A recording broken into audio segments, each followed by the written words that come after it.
Hi everyone, I hope you're all enjoying the 2021 BDC Roundtable Conference. My name is Brian Valerio and I'm a VP in the advisory group at Alliance Advisors. Alliance Advisors is a proxy solicitation and corporate advisory firm with an emphasis on governance advisory work and assisting companies with the logistical components of their shareholder meetings. We also have an investor intelligence group that supports our clients' IR efforts by providing information on who owns our client's stock and intelligence on how to secure new investors to increase shareholder value and how the investment community views our clients. There are two key drivers that set Alliance Advisors apart. First, we offer a unique suite of services that provide synergistic advantages for our clients. And second, our advice and guidance is backed by data and technology. But what I wanted to do today was provide you with information on the impact of the erosion of broker discretionary voting on shareholder meetings during the 2021 proxy season. So first, let's talk about the erosion of brokers' discretionary voting.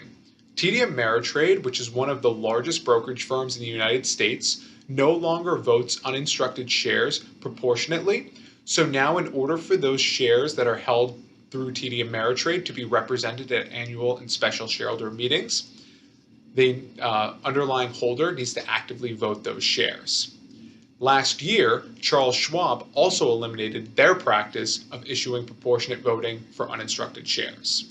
As a result, companies should take a look at the number of shares that are held through TD Ameritrade and Charles Schwab, and then review historical voting data to determine the potential loss of voting due to these changes. And remember, we're only talking about the voting on routine proposals here. Another key change that we've seen that has impacted voting at shareholder meetings this year is the rise of day trading.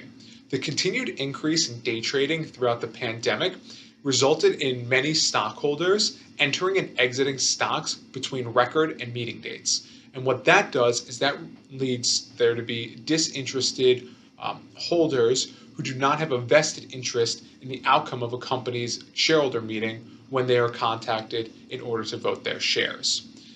There's another thing that's happened with the rise of day trading and the return of retail investors. Now there are many companies that have far more beneficial holders than they have previously had.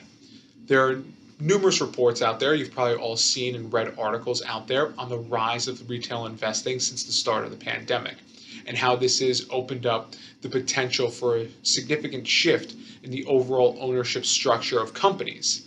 And as such, what companies should do is they should actively monitor their trading.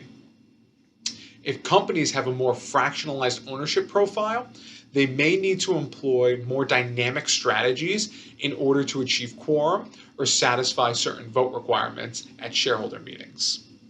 So what are some ways that companies can counteract these changes in voting policies, as well as the changing and shifting shareholder demographics?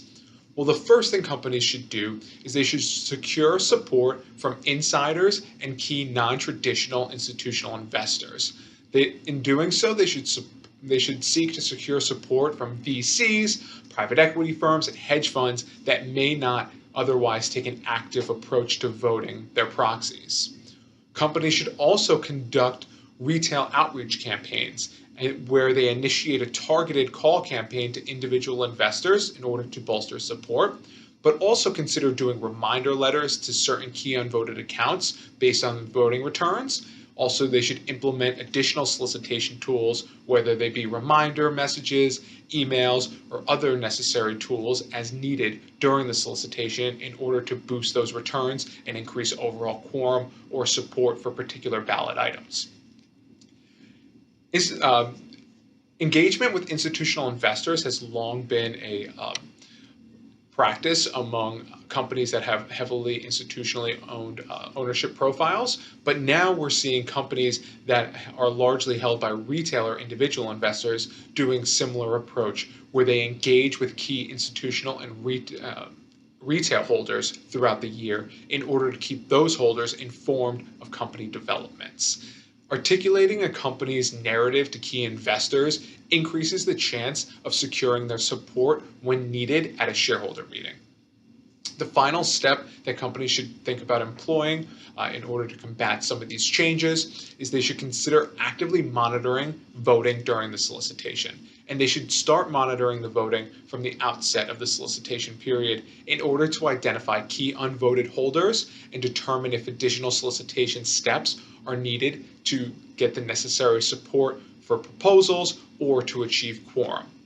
So if you have any questions about these strategies or any questions about these shifts in your shareholder profiles, please reach out today so we can walk you through this and we can talk to you about how we can assist you with your next shareholder meeting.